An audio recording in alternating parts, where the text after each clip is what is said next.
Where did the coronavirus come from? There is a new investigation into its origins. U.S. intelligence officials tell NBC News that they are examining whether the virus accidentally came from a Chinese lab. Defense Secretary Esper weighed in, accusing China of misleading the public. This is something we've been watching closely now for some time. The results are inconclusive, if you will. On this particular point, do you think the Chinese have misled about the origins of the virus? Well, like I said, I can't speak to intelligence matters, but I find it hard to trust much of what comes out of the Chinese Communist Party. NBC News correspondent Ken Dilanian joins me now. And Ken, what information do intelligence officials have so far on that lab? Well, Allison, they don't have a smoking gun case, we are told, but there is circumstantial evidence that's leading them to believe that it's possible that this virus escaped accidentally from a lab in Wuhan that was studying coronaviruses in bats.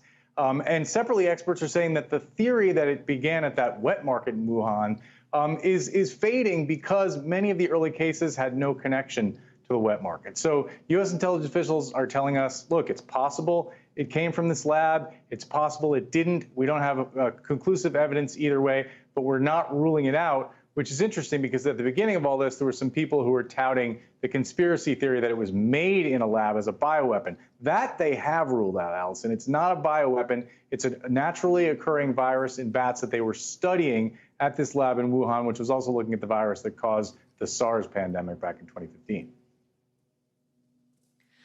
Ken, are we getting any sort of response yet from China on this investigation? Yeah, the Chinese government today denied that this possibly could have come from the lab, as you might expect. But look, U.S. officials have been saying they haven't been able to trust anything from the Chinese government from the beginning.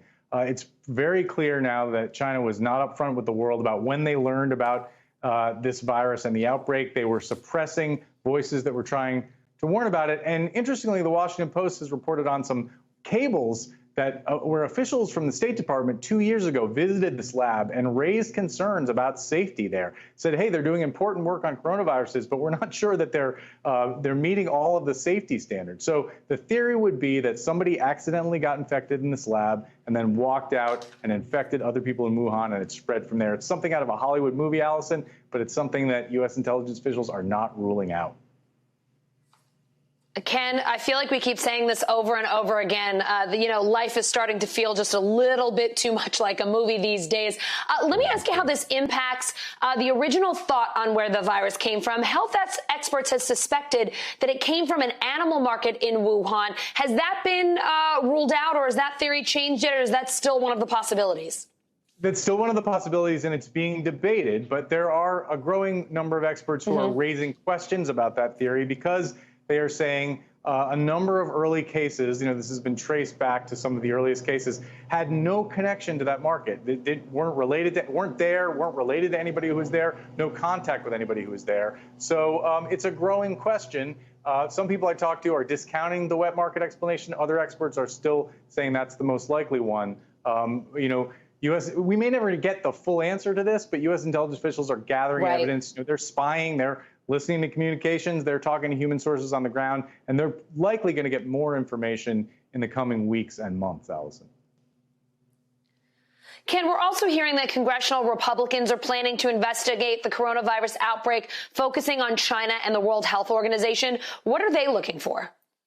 Well, yes, congressional Republicans, particularly in the Senate, do want to have, they want to gather information about whether China was up front with the world and the United States about the origins of the virus, whether they misrepresented. There's also separately, Allison, investigations by the Democrats on the House and Senate Intelligence Committee who are gathering all the intelligence warnings that were sent to the White House and other places in the early months of this, December, January, before the Trump administration really began acting, to see what warnings the U.S. Intelligence Committee issued about the potential for a pandemic. So lots of congressional oversight. There's plans for a big sort of 9/11 style commission to look at what happened here. This is something that we'll be living with for years, Allison. Yeah, we've got investigations aplenty. Ken Dilanian, thanks so much for updating us there. Appreciate it, and I hope you're doing well. Thanks a lot. You too. Thanks. Hey, NBC News viewers, thanks for checking out our YouTube channel. Subscribe by clicking on that button down here. And click on any of the videos over here to watch the latest interviews, show highlights, and digital exclusives. Thanks for watching.